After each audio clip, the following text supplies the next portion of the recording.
So, eto mga sangkay, may mga lumalabas, mga kumakalat ngayong impormasyon. Sa SONA daw po, may ibubunyag na matindi ang presidente po natin. Magugulat kayo mga sangkay kung sino ito.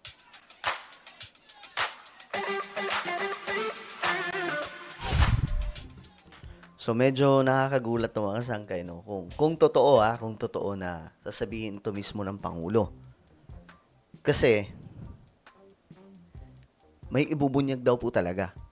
Nakaraan nga kasi tinanong itong presidente po natin, si PBBM, ng mga reporter, may bago ba kayong ilalantad sa sa SONA about corruption?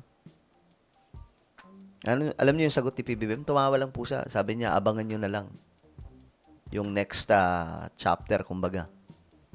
So, sounds interesting, guys, kung ano ito. So, pag-usapan po natin ngayon. Sa mga hindi pa po dyan nakakapag-subscribe, i-subscribe nyo na po itong ating YouTube channel para lagi kayong updated. Sa mga nanonood po sa Facebook, i-follow nyo po yung ating Facebook page. Okay. So, ito mga sangkay, kumakalat ito. Itong video ngayon, i-report ang pag-aresto kay Martin Romualdez daw po, kay former Speaker Romualdez. Ayon po dito. Advance info sa SONA ni PBBM sa Lunes. Ewan ko kung totoo to Hindi po natin sure. Ilalabas daw po si former Speaker Romualdez sa mismong SONA. So, paano gagawin yon mga sangkay? Tingnan po natin. Ito po ay may advance info ko sa inyo. Yes, Attorney, go ahead. Ang kanyang ire-report sa SONA, arestado si Speaker Romualdez. Okay. Yan daw po mga sangkay, yung isa sa i-report. Kaabang-abang to kung totoo man. Kung totoo yung kanilang information na ilalabas o inilalabas ngayon. Kasi ngayon, tingnan nyo yung nangyayari. Di ba yung ombudsman mga sangkay? Nag-file na po ng reklamo. Kasama po doon yung plunder at marami pa pong iba mga sangkay patungkol po sa korupsyon. Ngayon, non-bailable po yun. Though we are not saying na guilty na po dito si former Speaker Romualdez. Sasagutin pa po niya to No? But, ang tinutumbok lang po natin dito, si dating speaker ay dinudot-dot na po ngayon ng ombudsman. Now, the question is, who's behind? 'Di ba? Sino ba ang nasa likod? Talaga bang ombudsman lang o may mas malaki pang tao? Kasi, kung mas malaki pang tao ang pinag-uusapan dito, we are talking about the president. 'Di ba? Si PBBM. Now, marami nga po ang teorya ng iba na kaya ginagawa ito ng ombudsman dahil ano na daw po mga sangkay, napuno na daw po si PBBM, may nalaman nga daw po si PBBM. Kaya kahit po pinsan, I think first cousin po ata sila No? Correct me if I'm wrong. No? Basta magpinsan po sila ni former Speaker Romualdez. So, ito yung medyo kaabang-abang ngayon sa SONA. Ako yun lang inaabangan ko about sa corruption mga sangkay. Ay, sana.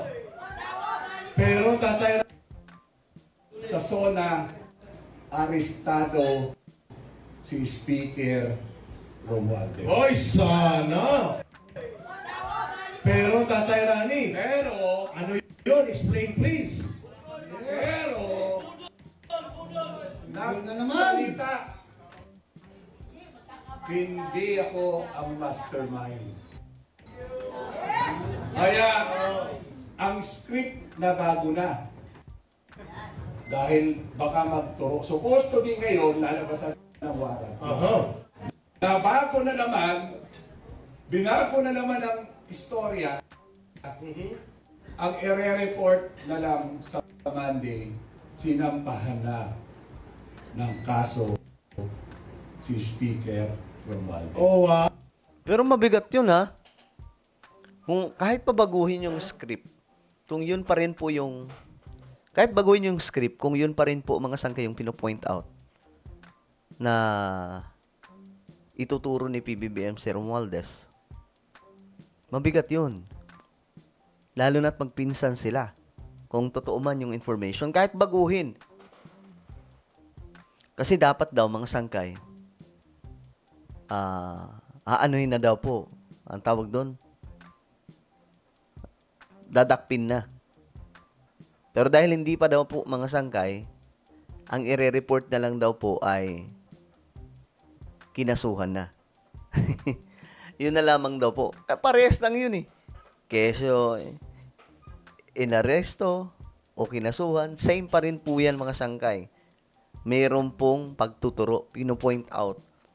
Kung yung si PBBM is magsasalita, kasi ngayon mga sangkay, di ba? Ombudsman po yung nagsasalita.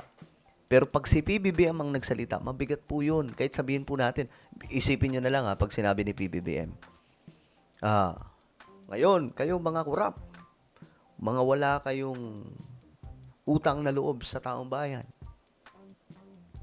Tapos sasabihin ni Pangulo, ngayon, nais kong ibalita sa inyo na si former Speaker Romualdez ay kinasuhan na. Ang bigat nun. Pinsang buo. Kakanta si PBBM ng ganun. Ituturo niya yung pinsan niya. Ngayon, may mga sinasabi po sila. May mga information na lumalabas na kapag ginawa daw po yan ni PBBM, ituturo daw po ni former Speaker Romualdez si PBBM as, alam niyo na siguro, mastermind or whatever. Pero mga sangkay, ako may own opinion. Di ako naniniwala na si PBBM ang magiging mastermind. Marahil nahihirapan po sila ngayon na tumbukin itong mga magna, yung mga buwaya po doon sa Senado, doon po sa Kongreso. Pero saying that PBBM is the mastermind, medyo nakakapag-isip kasi nga po, kung mastermind siya, bakit niya ilalabas to? 'Di ba? Dapat ang kanyang gagawin, itatago niya to. 'Di ba, common sense? Gamitin po natin yung brain cells po natin. Gamitin po natin kahit paminsan-minsan lang. 'Di ba? Kung siya mastermind, hindi na po niya sasabihin to. Hayaan niya na lamang po yung issue ng flood control na matapos.